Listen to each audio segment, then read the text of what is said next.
Hello students, एक बार फिर मैं लेकर के आया हूँ मेरा नया वीडियो। और आज की इस वीडियो में हम बात करने वाले हैं 21 दिसंबर के 10 इम्पॉर्टेंट क्वेश्चंस, जो कि हम लेसन 3 क्लास 12th इंग्लिश की बुक एमपी बोर्ड से लेकर के आए हैं। लेसन 3 डीप वाटर से फ्लेमिंगो बुक आपकी है, उससे हमने सारे क्वेश्चंस लिए हैं। तो चलिए शुरू करते हैं हमारा आज का वीडियो। पहले क्वेश्चंस में हमने देखा है noun forms of settle. Settle का नाउन फॉर्म क्या होना है? तो ऑप्शन दिए हुए हैं सेटलिंग, सेटल्ड या सेटलमेंट। तो करेक्ट आंसर होगा सेटलमेंट। स्टेशन का एडजेक्टिव फॉर्म आपको बताना है, तो स्टेशन का एडजेक्टिव फॉर्म स्टेशनरी। इसके बाद देखेंगे कि ट्रेचरस वर्ड जो है यूज़ किया गया है डीप वाटर में। तो ट्रेचरस का आपको वर्ड बताना है कि ट्रेचरस मीन्स क्या होता है। तो ट्रेचरस मीन्स होता है डेंजरस। इसके बाद क्वेश्चन नंबर 4 है who is the author of deep water. तो डीप वाटर के ऑथर का नाम क्या है? तो विलियम डगलस। इसके बाद है YMCA stands for in the deep water. Deep water में YMCA एक नाम आया है, तो इसका फुल फॉर्म क्या है, किसके लिए इसका यूज़ किया गया है? तो YMCA is used for young men's Christian association. यहाँ पे देखिए फेलो आ गया है, यंग फेलो, तो यहाँ फेलो ना होकर के मैंस है, young men's Christian association. Okay, next question है what did Roosevelt say about the fear of death. Fear of death के बारे में रोजवेल्ट ने क्या कहा है?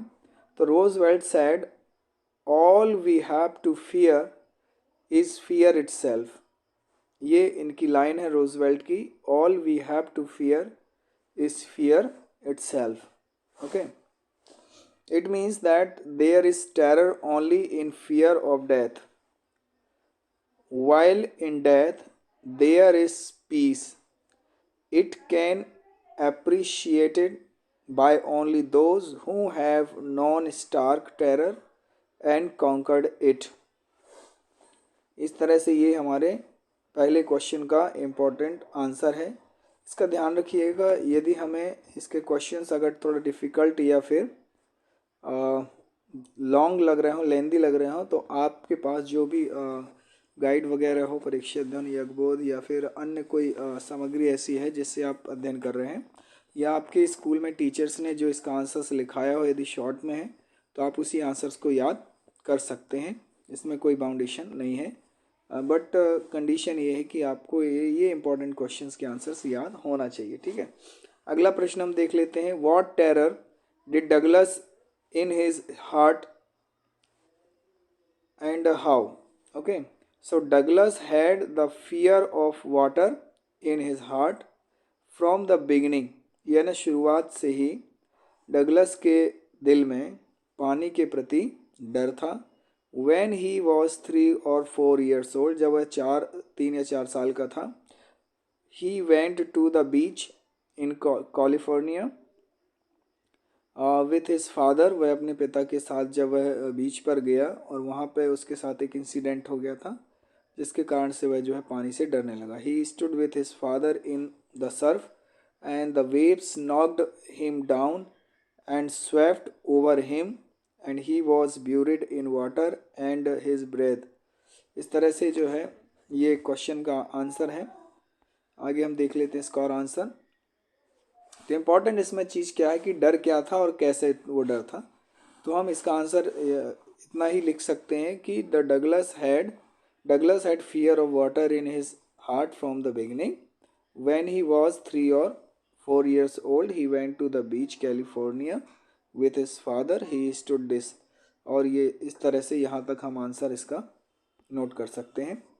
आगे देखते हैं आगे क्या इसमें लिखा हुआ है। थोड़ा लेंदी आंसर्स हमने कलेक्ट किए हैं, तो देखिए आप और अच्छे इससे इजी यदि आंसर कहीं मिले तो उनको याद कर लीजिए। Had gone, he was frightened and there was terror in his heart at the overpowering force of waves. आप इतना आंसर भी यहाँ पे याद कर सकते हैं। ओके, आगे बढ़ते हैं। Question number 3, how deep was the pool and what was there inside the water.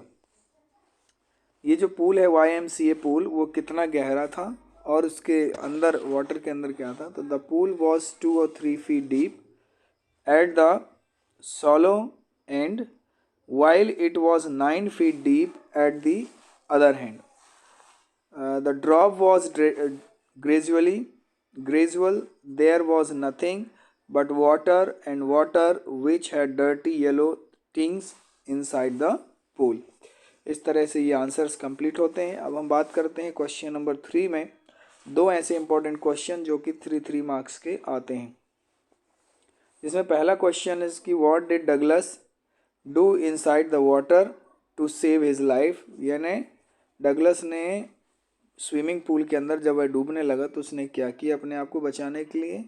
या फिर इस प्रकार से भी क्वेश्चन आ सकता है कि what did the author think when he was drowning in deep water. जब वह गहरे पानी में डूबने लगा था तो वो उसने क्या किया. ठीक है, इस तरह से या क्या सोचा उसने. तो when the big boy tossed Douglas into deep end of the pool, he landed in sitting position, swallowed water and went at once to the bottom. जैसा कि हम लोगों ने यदि इस लेसन उसको पढ़ा होगा, समझा होगा, तो समझ में आ गया होगा कि जैसे ही एक विग्ड बॉय था उसने जो है डगलस को उसी पूल में धकेल दिया था एंड पुश कर दिया था. और जैसे ही उसने किया तो वो जो है जिस पोजीशन में बैठा हुआ था उसी पोजीशन में वो सीधी नीचे चला गया वाटर में अंदर, और एडवांस बिल्कुल नीचे बॉटम में चला गया बहुत कम समय में. एंड ही वॉज फ्राइटन, बहुत ज़्यादा डर गया था. But plan that when his feet hit the bottom he would make a big jump and come to the surface, lie flat on it and paddle to the edge of the bottom. तब फिर उसने सोचा कि जैसे मैं नीचे जाऊँगा तो पैर से किक करूँगा और उसके बाद फिर जो है वो सरफेस में लेट जाएगा और फिर पैडलिंग करेगा. इस तरह से वो अपने आपको बचा लेगा. नेक्स्ट क्वेश्चन है कि what did the instructor do to train Douglas. Douglas को ट्रेन करने के लिए यानी स्विमिंग सिखाने के लिए, to build up the swimmer, उसके अंदर एक तैराक पैदा करने के लिए इंस्ट्रक्टर ने क्या किया. तो इसके अलग अलग आंसर्स हो सकते हैं, लेकिन जो आंसर है वो उसी के इर्द गिर्द रहेगा जो मेन चीज़ हुई है. The instructor taught him to inhale, exhale and how use his legs in the water. Bit by bit he shed a part of the panic that seized him. After 7 months he told him to swim the length of the pool and Douglas did.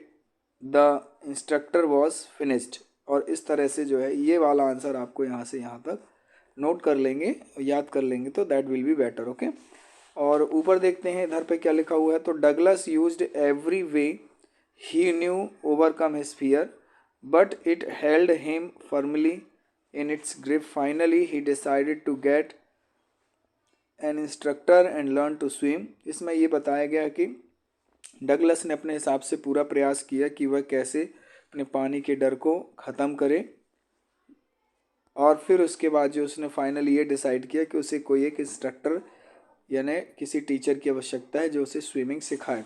तो he went to pool and practised 5 days a week, an hour each day.